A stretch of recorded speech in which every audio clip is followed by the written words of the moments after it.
Welcome to Wellywood Wargaming, where the grim dark never sleeps. Crack open a bottle of wild snake and spark up a low stick as we take a journey down Underhive.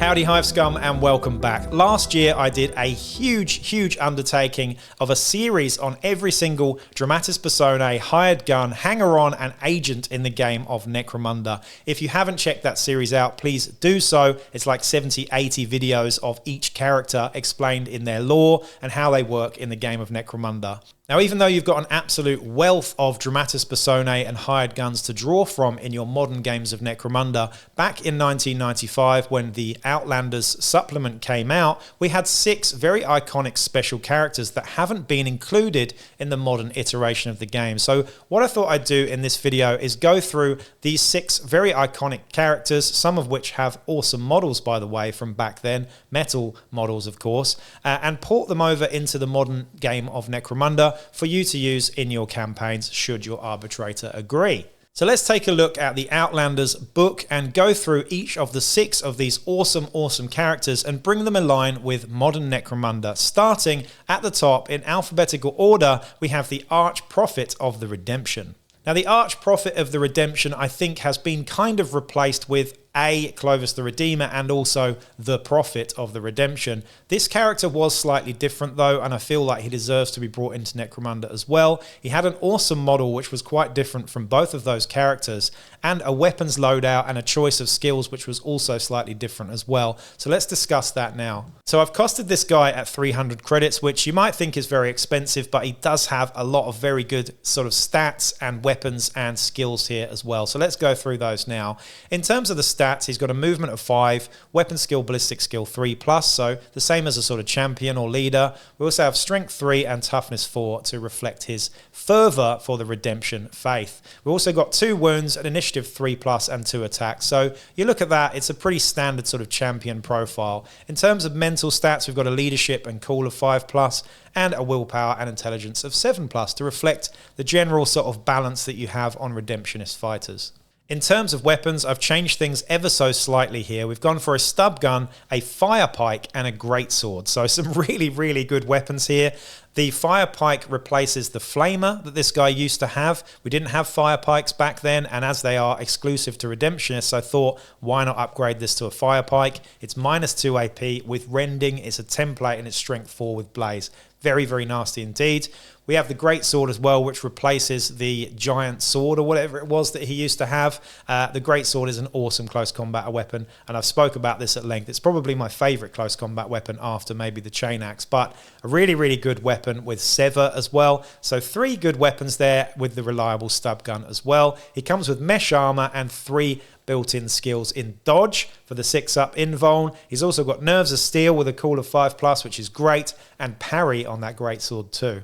In terms of special rules here, I've given him 2. The first one is a gang that contains the Arch Prophet, rolls 2d6 and chooses the lowest for bottle checks. I think this is a really nice sort of way of throwing him in as a sort of leadership mechanic. And also, he did have a huge fuel canister on his back, which had special rules back in 95 as well. In this case, I've given him the plentiful trait on his fire pike to make it even more reliable. And that, ladies and gentlemen, is the Arch Prophet of the Redemption. The next one, and a real fan favorite here, somewhat of a derpy model, if I'm honest, with his huge bulging biceps and heavy stubber. This is, of course, Brackar the Avenger, a rat skin renegade on an absolute warpath. This guy is pretty awesome. Again, he comes in at 300 credits here. His stats are movement 5, weapon skill 3+, and ballistic skill 2+. He did have a very high ballistic skill back in the day, so I've stuck with that. He has strength and toughness 4 to reflect his big, strong physique, and he has 2 wounds, an initiative of a 4+, and 2 attacks as well. Mental stats here are leadership 7+, cool 6+, willpower 6+, and intelligence 7+ as well. In terms of the weapons, this was fairly obvious. I went with the exact loadout that he used to have back in the day, with a fighting knife, a bolt pistol, and a heavy stubber, of course, as modelled on here. Of course, I've given a suspensor to the heavy stubber, just meaning that he can move and shoot, as bulging biceps is no longer a thing in modern games of Necromunda in terms of moving and shooting with heavy weapons. So he can move and shoot with this heavy stubber at ballistic skill 2+. In terms of skills, I have given him hip shooting, which in this case is a special rule. It allows him to use hip shooting with the heavy stubber at the -1 to hit on his ballistic skill. So he's hitting on 3+ if he wants to move and shoot with the heavy stubber. I just thought it was a cool thing to throw in. It might be a bit good, but it's only a heavy stubber. It's not a heavy bolter, so it's not the best heavy weapon in the game.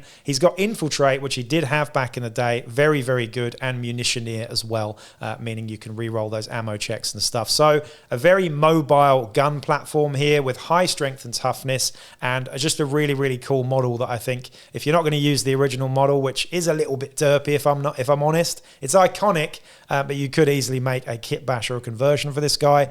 And I would say that he generally plays for outcast gangs as well, or outlaw gangs at least. The next one, and absolutely my favourite of the 6, is Gorg. This guy has amazing illustrations from John Blanche and a few others, and I have to say the sort of fluff and lore on this guy is awesome. I feel like it's kind of been replaced by Thrug, the Ogren, Spartacus or whatever his name is. But Gorg is a pit fighter revolutionist who is sort of dead in the current lore, I believe. I think there's rumours of his surviving, but Gorg is awesome. He's replaced 2 of his arms with giant chainsaws, and he is flipping awesome. So there was never a model for Gorg, by the way. I've seen some cool conversions and stuff, but sadly there was never actually a model for this guy. But I think you can convert something up. A big fat guy with 2 chainswords for arms would look very, very cool in Necromunda. This guy comes in at a whopping 350 credits, and his stats are as follows. We have movement 4, so he's as slow as a Goliath or an Ogren.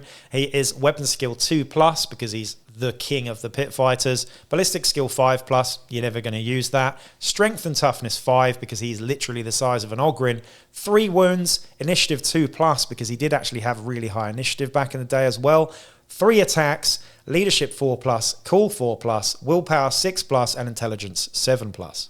In terms of his weapons, the 2 chainsaws on his arms, I could have gone with a custom weapon here, but I decided to include the profile ×2 of the melee profile for the Eviscerator. So this is the weapon you get for Redemptionists minus the sort of flamer attachment. So these are strength +1, so hitting at strength 6. They're damage 1, they're -1 AP, and they have sever and shred. So these are really, really nasty. He can wield both of them at once, and he also has a bunch of skills as well. Combat Master, Fearsome, Hurl, Iron Jaw, Nerves of Steel, and Parry. Nerves of Steel with a 4+ is absolutely essential on this guy. I can't imagine him wanting to go prone or getting pinned at any point. Parry on the chainswords is awesome. He had this rule back in the day, and I believe he also had the equivalent of Iron Jaw, Hurl, and Combat Master as well. So very, very cool character, and yeah, there you go. That's Gorg. Oh, this one is just so cool and iconic. This is, of course, the Necromancer Carlo Valwis, or if you're down at Underhive Lawkeepers, Carlo Valwis. Anyway, this guy's obviously French. He's a necromancer. He's really cool. He raises zombies, and he is a sort of scavvy from back in the day, I suppose. And just a really cool character. Again, the model's quite derpy, but I've stuck to as close as I can sort of get on the stats and the loadout and stuff. And I've given him some special rules, which are slightly abbreviated from the original rules that he gets, and I think work really nicely in modern games of Necromunda too. So he comes in at 250 credits. His stats are as follows. We have a movement of 5, average. Weapon skill, ballistic skill, 4+, average. Strength, toughness 4, though, which he did have. This guy's pretty much undead. So strength, toughness 4, and a whopping 3 wounds as well. He's got initiative 3 up, which is slightly better than average, and only 1 attack, with mental stats of leadership 5+, cool 5+, willpower 4+, and intelligence 4+ as well. So amazing mental stats on this guy. He comes with an auto pistol with an infrasight, which he did have back in the day, and a polearm, which is what I'm using for his staff here. He also comes with mesh armor, the evade skill, fearsome, infiltrate, and unstoppable, so he can shrug off some flesh wounds because he's a zombie necromancer guy. So you look at all that and you think, yeah, he's fairly tough. You know, he's got some good skills. Otherwise, he's just got an auto pistol and he's quite clever. The special rules for this guy, though, are really, really cool, I must say. And I've ported some of them over as close as I can and created some interesting mechanics for him as well. Firstly, he has the Black Crown. This gives him the weird power Cause Pain, meaning that he can target fighters that have suffered flesh wounds and just rub further salt into that wound. It's a good, really powerful weird power there. He also re-rolls Perils of the Warp, so he can, as soon as he's rolled that double 1 or double 6, he can re-roll it and accept the second result. He's immune to all psychological effects, meaning that he cannot be turned insane, he cannot be broken, or any other psychological effects at all. He cannot be pinned either, so he doesn't need Nerves of Steel, he just cannot be pinned. He is half zombie after all. But here's where it gets really fun. Zombie Master.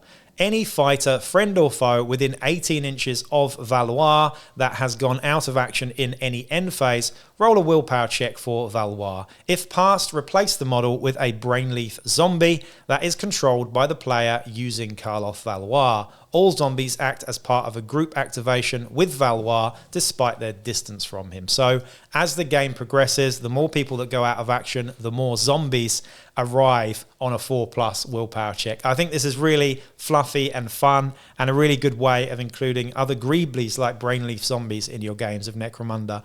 Anyway, what do you think about this? I think he's really, really fun and I can't wait to use him on the table, if I may say so.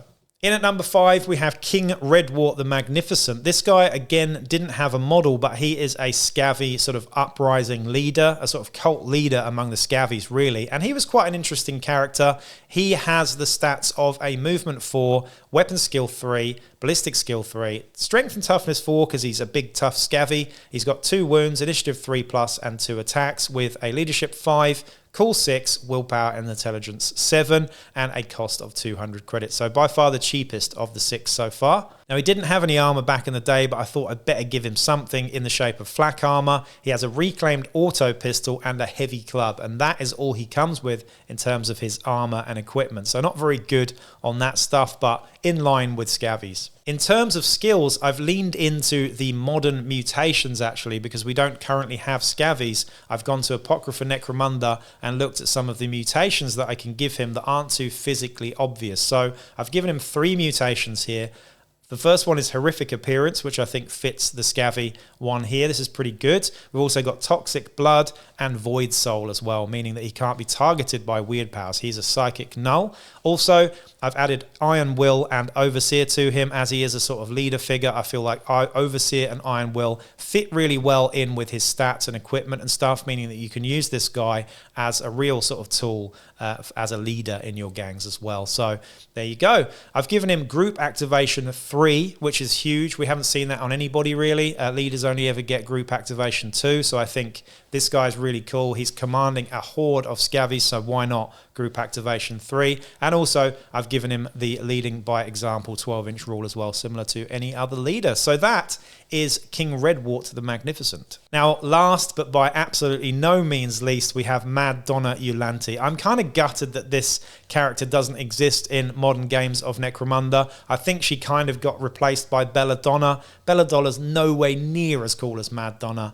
Obviously, the name was probably a bit of a dodgy one with Madonna being a very popular pop star back in those times, but Mad Donna Ulante, she is just an awesome character, and the model was fantastic. The plasma pistol and chainsword with the fishnet tights and the big hairdo and stuff. It was just so grimdark and awesome at the time. I really do love this character. Anyway, she does kind of what you'd expect. In terms of stats, she is a fighter. She's got movement 5, weapon skill 2+, and ballistic skill 3+, strength toughness 3, wounds 2, initiative 2+, and attacks 3. So similar to an Escher Queen actually here. That's kind of what I was leaning into. We've got leadership 6, cooler 5+, willpower and intelligence 6+. So pretty good mental stats here, and her cost is 250 credits as well. She comes armed with a las pistol, plasma pistol, and chainsword with a conversion field as well. She didn't have any armor back in the day, and with only strength toughness 3, I feel like she needs something. And even though she hasn't got any armor on her body, I represented this with a conversion field, seeing as she is an ex-noble. In terms of skills, I've given her 5 skills here, whopping 5 skills. She's got Berserker, giving her +1 to the attacks characteristic on the charge. She's got Dodge, giving her a 6-up invuln Impetuous, giving her the 4 inches consolidation, Mighty Leap, and Spring Up as well. Spring Up is just such an awesome skill, and we haven't really seen it on any Dramatis persona except maybe Vandoth the Fallen or something. But 2+ initiative with Spring Up is very Escher, it's very Ulante, and it's very awesome. In terms of special rules, this one's a funny one. Back in 95, you could say stuff like this. She actually had a special rule called Psycho Bitch, which I don't think Games Workshop would get away with saying these days. It's a bit derogatory, that one. But yeah, Psycho Bitch is as follows. When Mad Donna takes an enemy fighter out of action, do not roll on the injury table. Instead, the result is always a 54 on the D66, which is multiple injuries. So she goes to town on you and gives you 3 different injuries every time she takes a fighter out of action. It's very fluffy. It's completely in line with her narrative, with her flavor. And I think this is a really nice way of bringing those rules into modern Necromunda as well. So there you go. Those are the 6 iconic characters brought into modern Necromunda from way back in 95. I've been wanting to do this for a while, and I've put a lot of thought into it. So even though it might not be perfect, and you might think that you might want to change things a little bit, that's absolutely fine. Go and do it. But if you want to use these characters in your games of Necromunda, please do. I'd absolutely love to know how they perform using the rules that I've provided here. So what I'll do is I'll put a link to all of these characters up in my Facebook group, as well as Discord for my Patreons and stuff as well, so you can go and check that out. I'll make it downloadable for you somehow, and yeah, I hope you enjoyed this one, and I'll be back with another video real soon. Peace out.